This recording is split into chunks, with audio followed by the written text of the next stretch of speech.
Welcome to Sandy Says. My name is Sandy Dimiterchik, the Director of Community Engagement at Schizophrenia and Psychosis Action Alliance. Today I'll be interviewing Jairus for Black History Month. So Jairus, could you introduce yourself, please? Hi, I'm Jairus Thompson. I am a caregiver of my mother. Awesome. And okay, so what role do you play? First and foremost, I'm her son. I play the role of son. After that, I have financial and medical power of attorney and guardianship over her well-being. My mother suffers from bipolar schizophrenia, and I play the role of caregiver along with my sister. That is great. So with Black History Month being in this month of February, who were your role models growing up? It was really my uncle, my mom's sister's husband, was a great role model in my life. He taught me everything from how to balance a checkbook, how to tie a tie, how to sit appropriately, how to open a door, not to wear your hat inside. And so really to have someone like that in your home outside of other people, like Oprah Winfrey or, Magic Johnson or other notable figures. I really had someone right in home who was a very good notable figure for me to model after. That's wonderful.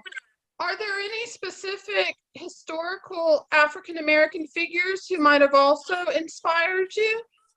Thurgood Marshall. I love the unique story, the life, the fight for justice, and to stand up for the everyday man, and to really put things in place to where I can do a lot of things now that I would even say I sometimes even take for granted, to where it's not for granted, but we often forget that, wow, maybe 60 years ago I couldn't have ridden this bus, or I couldn't live in this neighborhood, or things like that. So I really love and respect his role in the journey.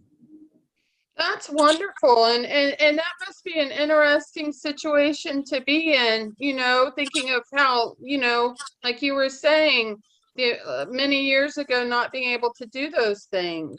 Correct. It really is. And it seems how far we've come and how much further we have to go. But I do note him as a historical person in the past that I stand on his shoulders. That's wonderful. Does it relate to what you do for work, or? I work in data and work in technology. It doesn't really correlate a lot. I do a lot of things with computers and programming and things like that. So no, I will say it's given me an opportunity to work in a field that for many years we didn't see a lot of African Americans doing, being software engineers and doing programming and working for large organizations, to where now I have an opportunity, and I'm in an opportunity where I do that, and I can pass the baton, pass it back to help others that are coming into the technology space. That's wonderful. Yeah, STEM jobs are very important. Yes. What do you think about the idea that Black people are misdiagnosed as having schizophrenia? I have a quote here from Science Daily, and it says African Americans are more likely to be misdiagnosed with schizophrenia. The study suggests a bias in diagnosing Blacks with major depression and schizophrenia. Yeah, I think so. For me, in my journey with my mother, we spent many years of trying to get the right diagnosis, and going to several doctors and not taking the first reading that we got was very imperative. And I think that it comes, the statistics, I didn't get a chance to dig into that article, but it could be that there's, they've done one test, and now we're finding out that they're coming back with one diagnosis. So it could be after multiple that those numbers would go down. I will say that as a people, we've carried a lot of things on our shoulders. There have been a lot of things that have happened, with the crack epidemic, social injustice, and so many other things that, quite frankly, we're angry, or there's so many other things that could trigger that. And it's not really about diagnosing the person as schizophrenic. It's maybe you do have, a drug problem, or maybe you have just, total, depression that needs to be addressed, and not just placing a label on someone that may not be the label for them. Again, there's nothing wrong with being diagnosed as schizophrenic, but we want to make sure that we're getting the correct diagnosis. And you make a really good point. There is a spectrum with schizophrenia. You can have schizophrenia, you can have schizoaffective disorder, you can have a combination, like you were saying with your mother, of what she has. And when it comes to medicating people, I think it's so important to make sure you have the right diagnosis. I know for me, I have schizophrenia, but I also suffer from depression, but it's a Right. small amount, so it's not necessarily schizoaffective. But that journey, like you were saying, to finding, when I was first diagnosed, it was bipolar. And that journey to finding the right diagnosis and what it means. And there's I'm a big fan of Dr. Javier Amador's work on anosognosia, working with somebody who doesn't have that insight into what they have also. So there's a lot of different dimensions to consider. Correct. Correct. Have you had, oh, do you think that there are a lack of resources for people who are African American? The APA finding was that in 2016, around 85% of the therapists in the United States were white. The report also stated 4% of the therapists were Hispanic and 4% of the therapists were Black. How do you think that impacts Black people receiving services? Honestly, I think it does have impact, Sandy, but I also think that there's just not a lot. We don't know what we don't know. And we don't have the resources to the tools to get to to get to resources.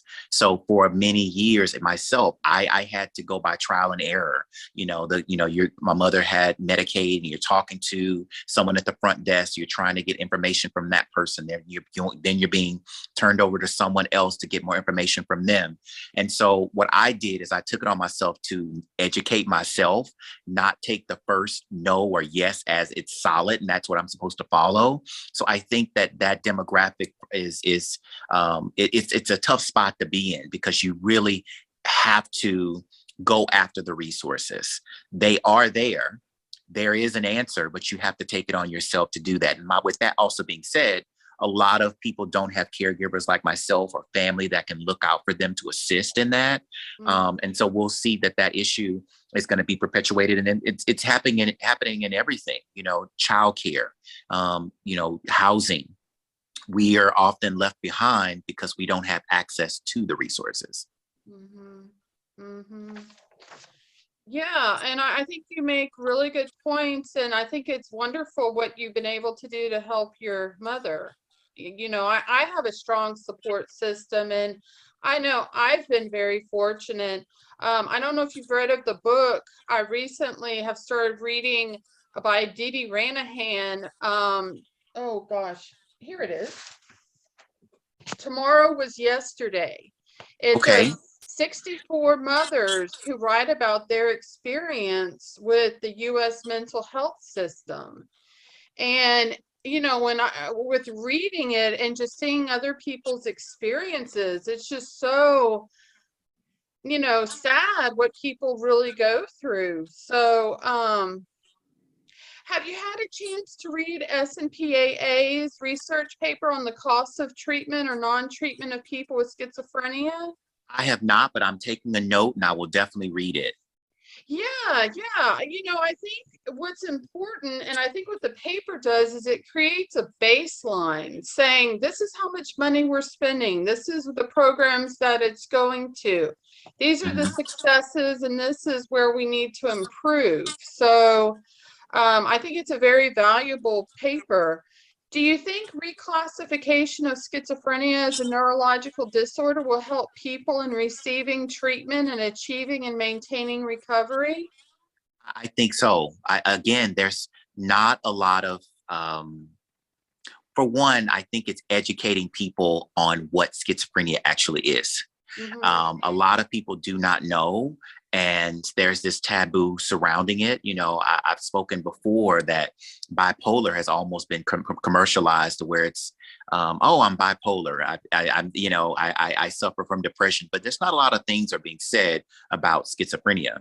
And so I think it's going to take some time to just really educate on it and then spend more time talking about how we reclassify it. Mm-hmm. Yeah, it's definitely a major undergoing and a major project. I know that we've seen other diagnoses where, getting the public to accept and to reduce the stigma surrounding the illness has made just a profound change. Things like autism and Alzheimer's and Parkinson's and other illnesses. So we hope to Right. do the same for people with the schizophrenia spectrum.